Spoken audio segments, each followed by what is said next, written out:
Pemirsa, 2 orang tersangka pencurian di rumah seorang warga di Pulau Gadung, Jakarta Timur yang rekaman CCTV-nya diunggah oleh korban ke YouTube diciduk Polda Metro Jaya.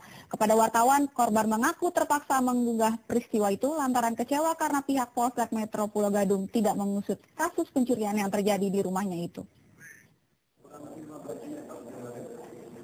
Inilah 2 tersangka yang aksi pencuriannya di rumah seorang warga yang terjadi 1 bulan lalu dan beredar luas di YouTube.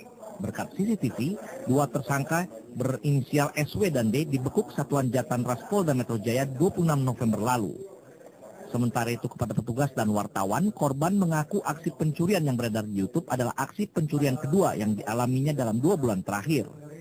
Kasus pencurian pertama terjadi bulan Oktober lalu, namun korban mengaku kecewa terhadap pihak Polsek Metro Pulau Gadung yang tidak mengusut kasus pertama yang mereka laporkan. Karena kecewa setelah mengalami kasus pencurian kedua kali yang terjadi tanggal 19 November lalu, korban menyebarkan rekaman CCTV itu ke YouTube. Rekamannya kita kasih ke Polsek Pulau Gadung bersama dengan Ketua RW. Namun pada saat itu karena TV-nya kami tidak bawa dan diminta sebagai barang bukti, jadinya kita tidak dilayani lah. Ibaratnya tidak dicatat berita acaranya, tidak dibuatkan dan tidak dibuatkan detail. Gitu. Apakah itu salah satu alasan yang mengunggah ke YouTube? Bisa dikatakan ya.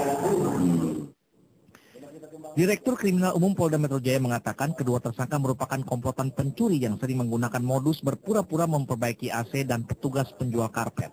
Bahwa kasus ini bermula dari pendidikan yang dilakukan oleh anggota Subditum atau Jatanras di lapangan bahwa ada informasi pelaku-pelaku yang melakukan modusnya dengan cara mereka itu berpura-pura seolah-olah mendapat perintah dari majikannya. Nah, dari informasi tersebut kita kembangkan, kita tangkap 2 pelaku dengan inisial SW dan D. Dan dari hasil pengembangan kita, memang yang bersangkutan melakukan tindak pidana pencurian pemberatan.